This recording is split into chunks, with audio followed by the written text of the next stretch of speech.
KMTV Action 3 News this morning. Good morning and welcome back. I'm Matt Monroe. And I'm Lindsay Thies in for Deanne, who's home celebrating Labor Day. And it is Labor Day, Monday, September 5th. New this morning right here on KMTV, Omaha police are looking for the driver responsible for a possible hit and run. It happened around midnight on 20th and DuPont in South Omaha. Police found a woman unconscious in the alley. They believe she's the victim. That woman was taken to Creighton Medical Center in critical condition. And also new overnight, new this morning at 6:30, police are investigating a shooting this morning after somebody walked into CHI Creighton with a gunshot wound. According to police, this person was shot. She's a woman in her 30s. Officers believe the shooting happened near North Saddle Creek and Chicago streets. No word on any arrest. And police also need your help this morning as they look for a person responsible for a deadly shooting. This weekend, police responded to a man found dead near 31st and Decatur. That's just south of Prospect Hill Cemetery, west of Highway 75. Officers were called there to investigate a report of shots fired just after midnight on Sunday. At the scene, two people were trying to help the man, 29-year-old Markel Brewer. He was rushed to Nebraska Medicine, where he later died. That investigation is now ongoing. If you have any information that could help solve the case, you're urged to call Crime Stoppers. Their number is 402-444-7867. A touching tribute to Husker punter Sam Foltz during Saturday's season opener turned sour for Foltz's family. Police say burglars broke into the home of Jordan Foltz on Saturday. Jordan is the brother of the late punter Sam Foltz. Foltz died in a car crash several weeks ago. The Greeley County Sheriff's Department says the family was at the Husker football game when the burglary happened. Husker fans are outraged someone would do such a thing.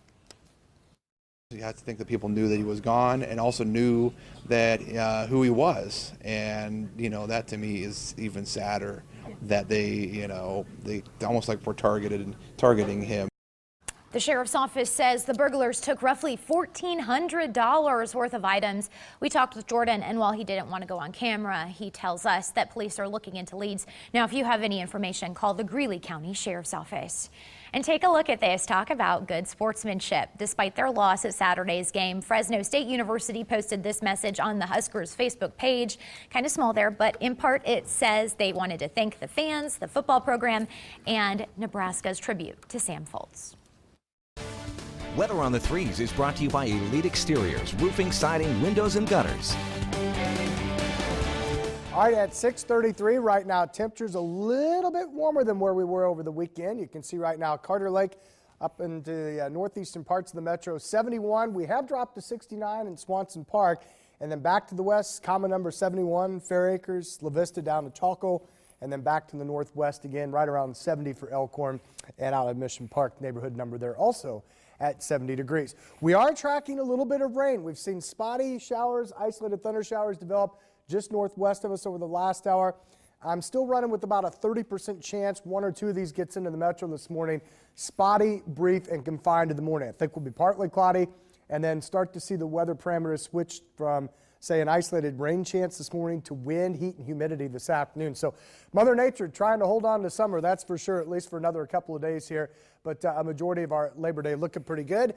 Again, slight chance this morning. Otherwise, there's the windy and kind of hot conditions this afternoon. In fact, Lindsay, I think later this afternoon we'll top out with a high around 91, and it stays hot and very summer-like again Tuesday, and then we start to focus more on our shower and maybe strong thunderstorm chance. So we'll talk more about that coming up in about 10 minutes. Sounds like a warm Labor Day. Thanks, Ryan. A state senator is speaking out about Nebraska's prison system and their problems. Senator Les Seiler of Hastings says the prisoners use the department's staffing shortages to their advantage. The Department of Corrections is trying to fix understaffing and overcrowding issues. Now, Seiler is echoing what administrators have been saying. Violent outbursts take away money and manpower. Just this past year, the DOC has faced a deadly riot at the Tecumseh prison, the escape of 2 sex offenders, and an assault that sent 9 employees to the hospital. A local family is trying to hold things together when all the odds seem to be against them. Meet Stacy Labrada. Her 3 sons, LJ, Joshua, and Antonio, all have Duchenne muscular dystrophy. It's a progressive condition that affects the muscles.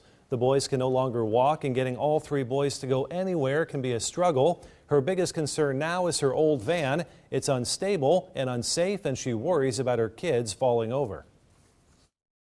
I could see how much weight is holding the van down. And then sometimes I try to put 3 of them in there, plus my nephew's wheelchair.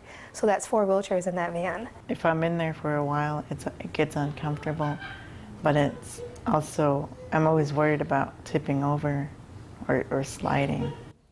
That family needs a slightly newer van to make it wheelchair accessible. Family and friends have organized a fundraising yard sale at the end of September to help pay for some of the costs. We have all those details and how you can help donate on our website. Go to KMTV.com. And it is now 6:36. Here are some of the stories we're following for you this morning. This morning, all eyes are on Tropical Storm Hermine on this Labor Day holiday. Now, the storm surge isn't as bad as it was originally forecasted and earlier feared to be. The deadly storm could still hit parts of the East Coast with coastal flooding, dangerous rip currents, and beach erosion. New Jersey Governor Chris Christie has already declared a state of emergency in several counties in the state.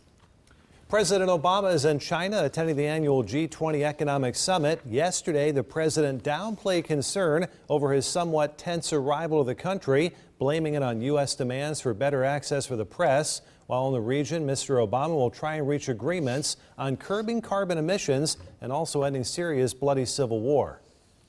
And this morning, Mother Teresa is now Saint Teresa. Pope Francis declared her a saint, honoring the tiny nun who cared for the world's most poor. Wow, look at that giant crowd. Applause erupted in St. Peter's Square even before Francis finished pronouncing the rite of canonization.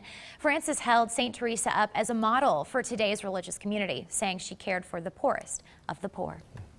And back here locally today, people have one last chance to enjoy the unofficial last weekend of summer. That's right. And this Labor Day, September Fest is well underway in downtown Omaha, and today holds a very special event.